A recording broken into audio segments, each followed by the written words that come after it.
Tiene la palabra la diputada Miriam Breckman. Bueno, buenos días. Gracias, señor presidente.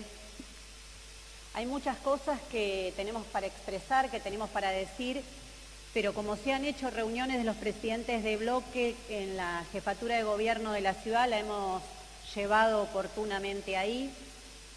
Desde el Frente de Izquierda hemos presentado un relevamiento completo de la situación de los hospitales, los hemos entregado al jefe de gobierno, a los funcionarios que fueron a las reuniones, hospital por hospital, denuncia por denuncia, lo que escuchamos todos los días de trabajadores de la salud, de enfermeras, de médicos, lo que nos van relatando. También la situación en las escuelas.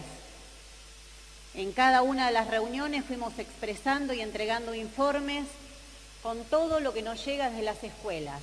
Además está decir que esa situación que vimos el otro día con los jubilados, que a todos nos causó tanto dolor, que no se piense en ellos, que no se pueda prever algo que todo el mundo sabe, que todo el mundo ve. Lo vivimos también en muchísimas escuelas de la ciudad y así se lo manifestamos en las reuniones que mencionaba.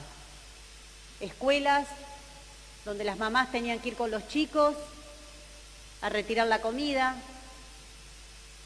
colas infernales, sin que se respeten obviamente las distancias, porque todos tienen que volver, porque la policía te para, te pregunta a dónde vas, te hostiga cuando vas a buscar la comida. Tuvimos que hacer un amparo y necesitamos una sentencia para que se le diga al gobierno de la ciudad que los chicos no pueden tener contados los saquitos de té para los días hábiles. Que hay días que al chico se le pueden ocurrir 2 saquitos de té y que no puede ser que la mamá en esta situación le tenga que decir no, uno solito. Y que el sábado le diga, hoy no te toca, porque viste esa bolsa que nos mandaron, esa canasta, no es para los sábados y domingos, es solo para los días hábiles. Vos tenés que tener hambre los días hábiles. A nadie se le ocurre que en esta situación, en una cabeza de los concesionarios de comida de la ciudad dijeron, no pongas un saquito más, son 5, por los 5 días hábiles que tiene la semana. Concesionarios que ya venían cuestionados, no nos enteramos ahora lo que son los concesionarios de la ciudad, porque los días previos a la cuarentena los chicos se habían intoxicado, por ejemplo, en el Padilla. Esa misma gente es la que empezó a preparar las viandas para llevar a las escuelas, para que las mamás retiren y para que terminen el escándalo que terminó. Con una feta que digo de un supuesto jamón, porque yo no me atrevería a asegurar con certeza que lo que ponen ahí adentro es jamón, algo parecido al queso y un pan seco, con una barrita de cereal. Entonces los mismos que hasta hace un tiempo nos decían chau panera, ahora te dicen hola pan seco, coherencia cero. Bueno, ahora la sentencia que conseguimos y que esperamos que el gobierno de la ciudad cumpla y no se le ocurra apelar, porque estamos hablando de la comida de los pibes y las pibas de esta ciudad, dice que no le pueden dar la misma comida a un nene de 3 años que a uno de 16. Algo que nadie había pensado tampoco. No comen lo mismo. Que tienen que respetar eso, que además le tienen que dar los elementos para la higiene, para que se lleven a la casa jabón, dice la jueza, o los elementos necesarios para que se limpien y puedan guardar higiene cuando vayan a comer.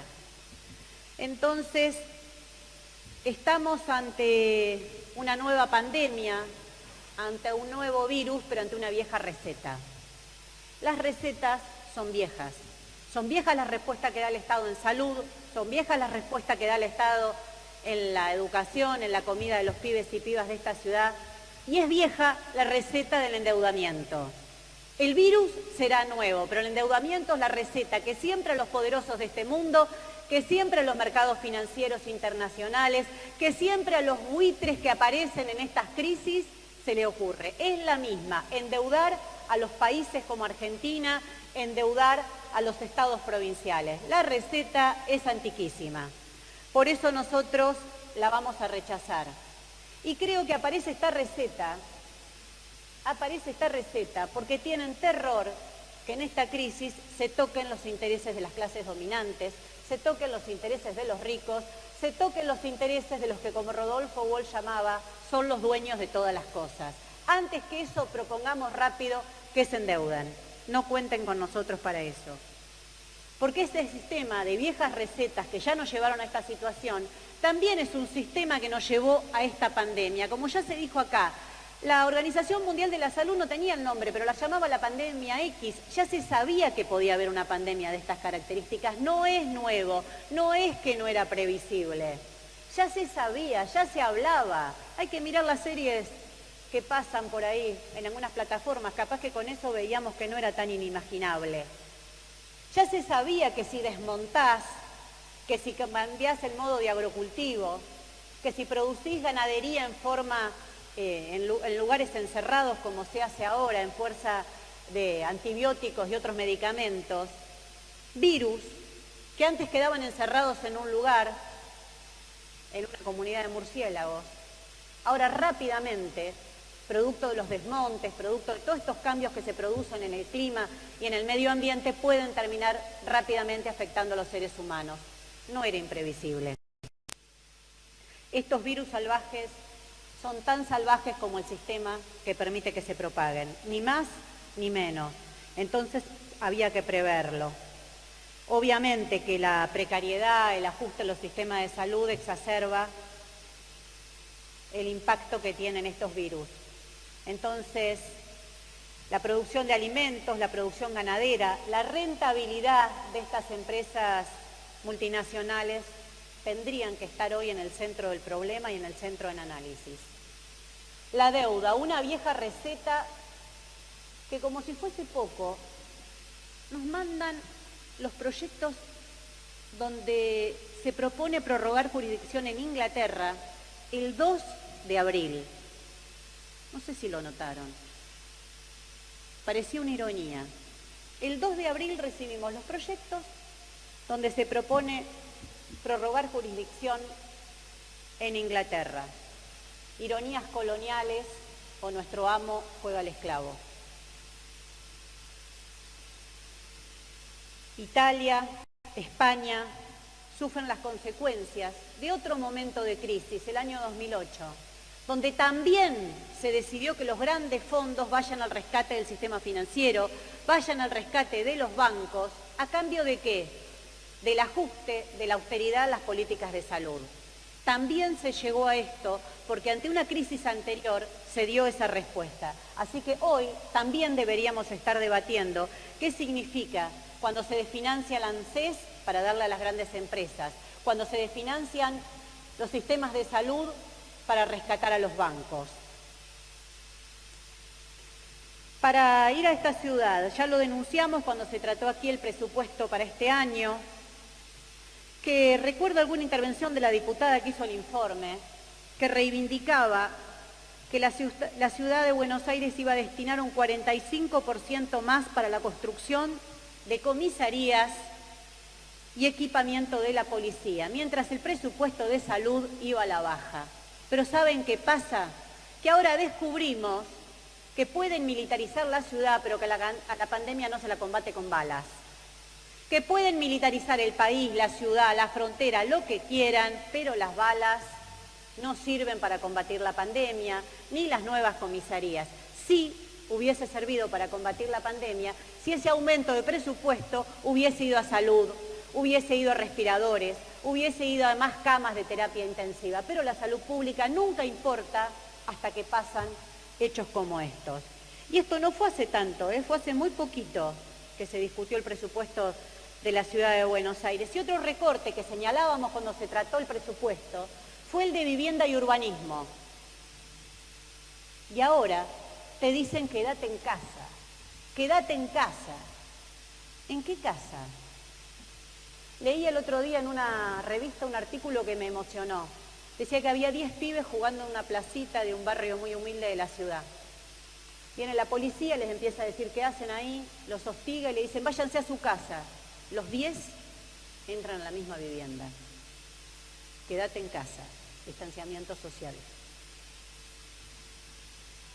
Quiero destacar un aspecto del proyecto que es preocupante. El artículo 10 del proyecto que autoriza contraer deuda no dice que la deuda va a ir destinada al presupuesto de salud. Eso creo que ameritaría una aclaración especial. Se arma toda esta sesión para decir que se va a ampliar el presupuesto, que se va a tomar deuda en un contexto de pandemia, pero no dicen que la deuda va a ser para atender la pandemia. Creo que es algo que tiene que ser aclarado. El Frente de Izquierda, por supuesto que está de acuerdo con que hay que ampliar el presupuesto en salud. Por supuesto que eso es parte no solo de un mejor presupuesto, como hemos discutido oportunamente cuando se trató ese tema en el presupuesto 2020, sino también, como se dijo acá, de contemplar a las enfermeras y enfermeros en la carrera profesional, de contemplar los reclamos de concurrentes y residentes, una de las grandes movilizaciones que ha tenido la ciudad de Buenos Aires durante el año anterior. Estamos de acuerdo con eso, pero lo que no estamos de acuerdo es que la salida sea esta, porque esta salida de endeudamiento la pagan los contribuyentes. ¿Quién paga la deuda? La deuda la pagan todos, la deuda la paga el pueblo. Nosotros, en cambio, proponemos que el aumento del presupuesto no salga del bolsillo de todos, sino que en la ciudad de Buenos Aires radican las grandes multinacionales, los bancos, todos los grandes agentes del sistema financiero tienen una radicación monumental en esta ciudad. Por eso proponemos que la ampliación necesaria del presupuesto de salud salga, por ejemplo, de un impuesto al juego, el gran olvidado, el juego. Un impuesto equivalente proponemos al 3% de los ingresos del casino flotante y todas las máquinas tragamonedas ubicadas en esta ciudad o en aguas federales circundantes a la misma. Un impuesto extraordinario a los bancos. Según el Anuario Estadístico de la Ciudad de Buenos Aires 2018, el 82% de los bancos del país tienen sede en esta ciudad, 82%. Un impuesto extraordinario para atender la pandemia del 5%, solo del 5% de los que más ganaron durante los 4 años de macrismo, implicaría una suma de 15.000 millones anuales, teniendo en cuenta la ganancia que tuvieron en enero de este año, que no es el mejor mes, como todos saben, para los bancos enero. Tomando enero, o sea, le damos esa ventaja a los bancos, tomando enero, que no es su mejor mes, con un 5%, un impuesto un 5%, se podría obtener esas sumas que serían muy necesarias para atender la salud. Digo, ya que hablamos de la responsabilidad de todos, hay grandes responsables de que el país esté así y no están aportando absolutamente nada. Impuestos extraordinarios a la vivienda ociosa, otro gran tema de la ciudad de Buenos Aires. ¿Por qué en este momento no se piensa en un impuesto extraordinario a la vivienda ociosa? Viviendas que se utilizan como reserva de valor y no se ponen en el mercado para alquilar porque precisamente tienen esa finalidad, la especulación. Hay otros temas que podríamos analizar. Lo que ingresa a la ciudad por el sistema de peajes, controvertido sistema de peajes. ¿Por qué no estamos analizando eso? Las ganancias del Banco Ciudad, su destino. Muchos temas para discutir. Los grandes exentos de esta ciudad, hemos hablado varias veces, de la izquierda lo hemos planteado varias veces. Las propiedades de la jerarquía de la Iglesia Católica como estacionamientos, el famoso de la casa de Riobamba que siempre mencionamos, que no paga ni siquiera BL. ¿Es momento para exenciones impositivas? ¿O tienen que aportar? Y el tema de la deuda, específicamente, para ir terminando, hasta los capitalistas más recalcitrantes del mundo dicen que la deuda hoy de los estados es impagable. Es un debate mundial, no lo niega nadie, no quedó en esta solo el Frente de Izquierda como la campaña electoral, ahora lo mencionan muchos. Y la ciudad de Buenos Aires sigue pagando sin chistar. Acá se habló, el diputado Romero cuando hizo su informe, habló de las pymes, pero a las pymes les pagan con un bono. Y la deuda de la ciudad de Buenos Aires no se vio afectada. se sigue pagando. El presupuesto de este año, el 2020, tiene destinados 38.000 millones para servicio de deuda. Miren qué fondo impresionante si ese dinero, en vez de irse afuera, fuese a la salud. La Ciudad de Buenos Aires tiene recursos entonces para atender esta pandemia. No estaríamos discutiendo cuántas camas más, cuántas camas menos. Existiría una cantidad enorme de recursos para atender verdaderamente lo que se necesita. Creo que todas estas medidas son necesarias. En los últimos días, y voy a decir una última cosa porque me pasó en el día de ayer, expresé en Twitter, en una de las redes sociales, el problema de los despidos. Fue impresionante la cantidad de denuncias de despidos y bajas de salario que recibí en un ratito. Para empezar, de todos los locales de comida rápida de esta ciudad.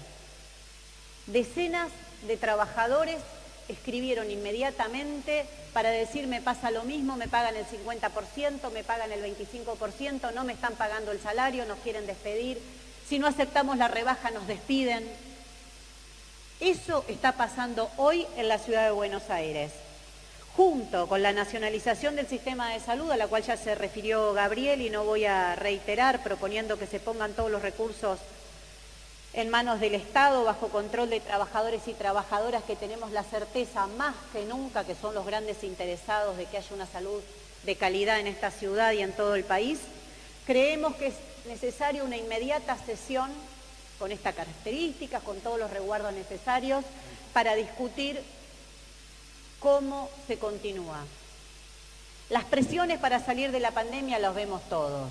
Con prender la tele un ratito, entre los que son dueños de grandes empresas, el lobby pago, estamos viendo todos cómo están todos apretando para salir de la cuarentena. ¿Con qué medidas? A esta legislatura le corresponde discutir con qué medidas en esta ciudad. ¿Con cuántos respiradores? ¿Con cuántas camas de terapia intensiva? ¿Con cuántos testeos? ¿Cómo se va a salir de la cuarentena sin testeos? ¿Cómo se va a salir de la cuarentena sin saber que el que vuelve a su trabajo está sano o no? Está bien que nos tomen la fiebre, pero todos sabemos que con eso no alcanza. Todos sabemos que con eso no alcanza. Se necesitan testeos masivos para aislar a los sectores que están en riesgo todavía de contagio. La situación de despidos y suspensiones que mencionaba antes. Bueno, esos son algunos de los temas que una urgente y próxima sesión de esta legislatura deberían tratar. Creo que con eso he manifestado los puntos centrales y después iremos aclarando. Entiendo que la votación va a ser proyecto por proyecto. Iremos aclarando la votación. Gracias, señor presidente. Gracias, diputada.